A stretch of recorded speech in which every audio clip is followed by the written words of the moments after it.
જય સ્વામિનારાયણ. શ્રી સ્વામિનારાયણ વિદ્યાસાગર સ્કૂલના ઓનલાઈન શિક્ષણમાં આપ સૌ વિદ્યાર્થી મિત્રોનું હાર્દિક સ્વાગત કરું છું. વિદ્યાર્થી મિત્રો, આપણે કુદરતી આપત્તિઓ એમની વાત કરતા હતા.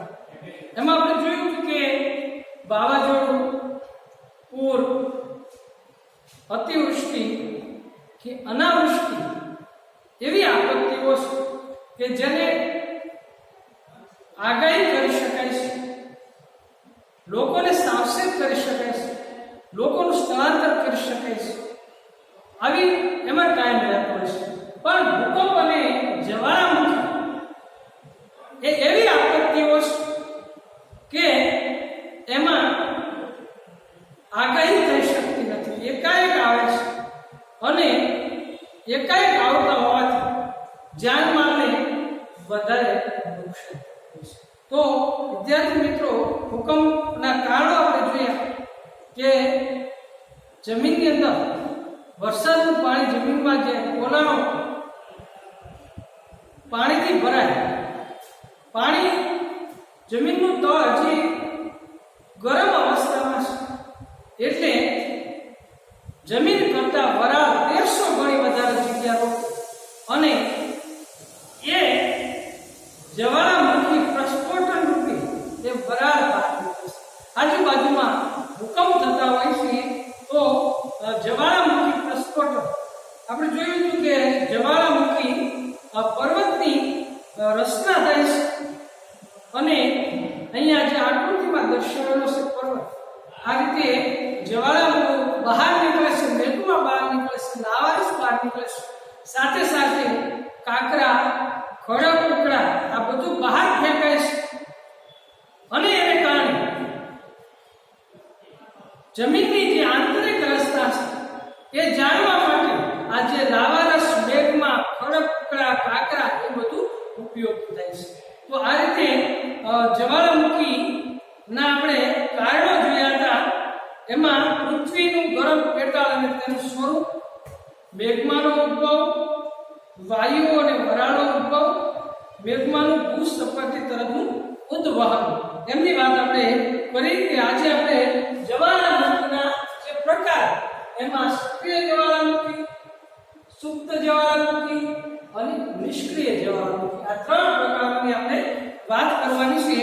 તો જોઈએ આપણે જ્વાળામુખીની સ્થિતિ અથવા બે પ્રસ્ફોટન ક્રિયા વચ્ચેના સમય અનુસાર જ્વાળામુખીના આ પ્રમાણે પ્રકાર પડે છે. એમાં પહેલું છે સક્રિય જ્વાળામુખી. જોઈએ જે જ્વાળામુખીમાંથી લાવા, વરાળ, વાયુઓ અને અન્ય પદાર્થો નીકળવાની ક્રિયા લગભગ સતત ચાલુ રહેતી હોય તેને સક્રિય જ્વાળામુખી કહેવામાં આવે છે. તો વિદ્યાર્થી મિત્રો, જે જ્વાળામુખી માંથી લાવારસ, વરાળ, વાયુ અને અન્ય પદાર્થો નીકળવાની ક્રિયા લગભગ સતત ચાલુ રહેતી હોય તેને સક્રિય જ્વાળામુખી કહે છે.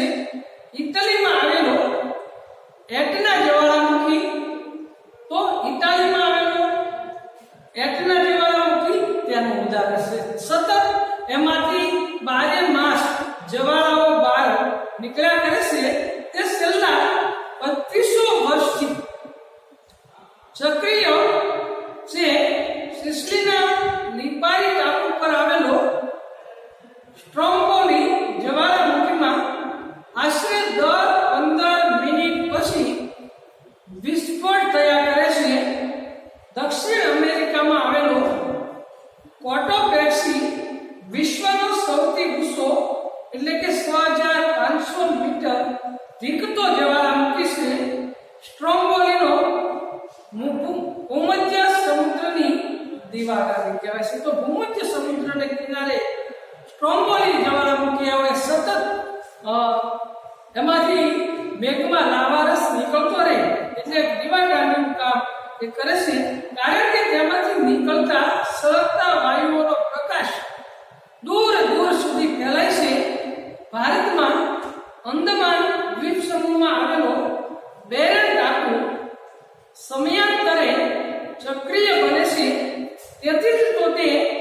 સક્રિય જ્વાળામુખી છે. તો આ રીતે વિદ્યાર્થી મિત્રો સક્રિય જ્વાળામુખી કે જે સતત શરૂ રહેતો હોય છે, અને આપણે જોયું કે એટના જ્વાળામુખી જે ઇટાલીની અંદર એ 2500 વર્ષોથી સતત શરૂ રહે છે, એમાંથી લાવા સતત નીકળતો હોય છે. ત્યાર પછી બીજો પ્રકાર છે સુપ્ત જ્વાળામુખી. સક્રિય જ્વાળામુખી એટલે આપણે સમજાવ્યું છે કે સતત જ્વાળાઓ શરૂ રહેતી હોય, એ બંધ ન થાય, એને આપણે સક્રિય જ્વાળામુખી કહીએ છીએ. બીજો પ્રકાર છે સુપ્ત જ્વાળામુખી. જોઈએ સુપ્ત જ્વાળામુખી વર્ષો સુધી શાંત રહેલો જ્વાળામુખી ફરીથી પ્રસ્ફોટન પામે તો તેને સુપ્ત જ્વાળામુખી કહે છે. વર્ષો સુધી શાંત રહે.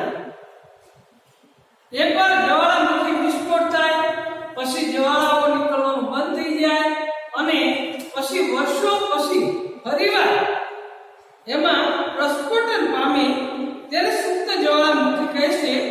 ઇટલીનો વિસુવિયસ તેનું ઉત્તમ ઉદાહરણ છે. ઘણા વર્ષો સુધી સુપ્ત અવસ્થામાં રહ્યા પછી 1931માં તેનું પુનઃ પ્રસ્ફોટન થયું. પછી ફરી પ્રસુપ્ત અવસ્થામાં છે.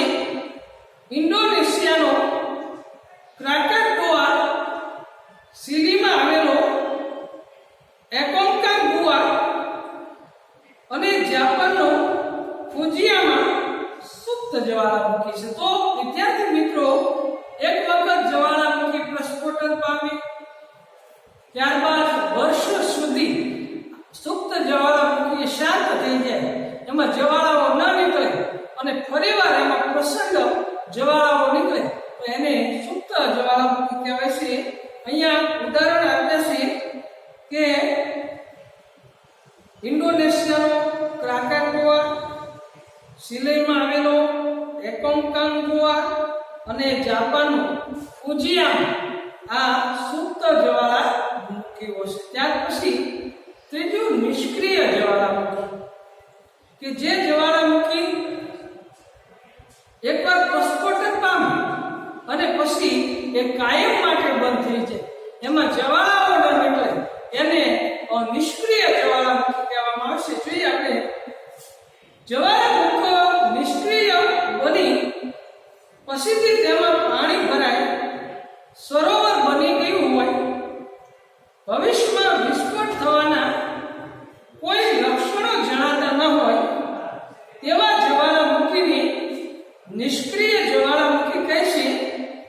આફ્રિકામાં આવેલો કિલીમાંજારો, મ્યાનમારનો પોપર અને ઈરાનનો કોહસુલ્તાન અને બંગાળની ખાડીમાં અંદમાનમાં આવેલો નારકોંડમ એ નિષ્ક્રિય જ્વાળામુખીઓ છે. તો વિદ્યાર્થી મિત્રો, કે જ્વાળામુખી નિષ્ક્રિય થઈ જાય પછી એમાં પાણી ભરાય અને સરોવરનું સ્વરૂપ ધારણ કરી, અને તો આફ્રિકામાં આવેલો કિલીમાંજારો, મ્યાનમારનો પોપર, ઈરાનનો કોહસુલ્તાન અને બંગાળની ખાડી, અંદમાનમાં આવેલ નારકોંડમ નિષ્ક્રિય જ્વાળામુખીઓ છે. તો અહીંયા જ્વાળામુખીમાં દ્વારા થતી વિનાશાત્મક અસરો આપેલી છે. તો વિદ્યાર્થી મિત્રો, 7 અસરો આપી છે કે જ્વાળામુખી પ્રસ્ફોટન થાય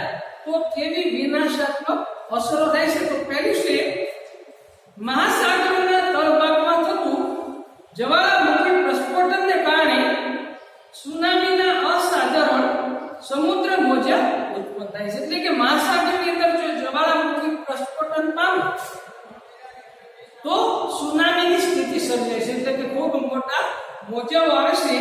તે સમુદ્ર કિનારા નજીકના ક્ષેત્રોમાં ભારે વિનાશ સર્જે છે.